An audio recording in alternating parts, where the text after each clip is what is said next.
যে এখন বাহরাইনে এভিনিউতে যারা অর্ডার উঠাতে যাইবেন তাদেরকে একটা কথা বলে নিই, একটু যদি 1 নাম্বার 2 নাম্বার 3 নাম্বার গেটে যান, যদি আপনার অর্ডার আছে তাহলে আপনার যেতে হবে 1 নাম্বার গেটে।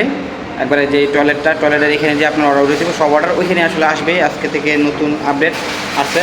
তো বিশেষ করে যারা 3 number 4 number 5 number 6 number 7 number এদিকে অর্ডার আসবে তাহলে আপনার যেতে হবে 4 নাম্বার গেটের ভিতর দিয়ে করে নিচতলা একবারে ডাউনে, মানে পার্কিংয়ের অনুযায়ী। তারপর আপনার অর্ডার করে দেবো, যে কল দিবেন, আপনার রেস্টুরেন্টের নাম্বার দিয়ে দেবো আপনারা, ওই রেস্টুরেন্টে কল দেবেন, তারপর আপনার অর্ডারটা নিয়ে আসবে।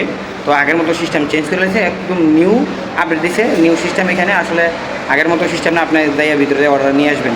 তার কথা বলে না, এটা সিস্টেম করছে দেলাল মহরক মারাসি রেস্টুরেন্ট থেকে, যেভাবে 6 ফ্লোরে একবারে নিচের পার্কিংয়ের থেকে যে ডক 2 ডক 1 তারপরে 6 ফ্লোর পার্কিংয়ের থেকে অর্ডার কাস্টমার রেস্টুরেন্টে ফোন দেওয়ার পর অর্ডার আনতে হয়, এরকম সেম সিস্টেম বানাচ্ছে বাহরাইন এভিনিউ। তো যারা যাবেন ভিডিওটা সবাই শেয়ার করে দেবেন। অ্যাকচুয়ালি অনেকে জানে না, যে একটু বিপদে পড়ে বা অর্ডার লেট হয়ে যায়। তো ভিডিওটা সবাই দেখলে বুঝতে পারবে যে আসলে কী আপডেট হয়েছে মানে এভিনিউতে। তো ভালো থাকবেন, সুস্থ থাকবেন। আসসালামু আলাইকুম।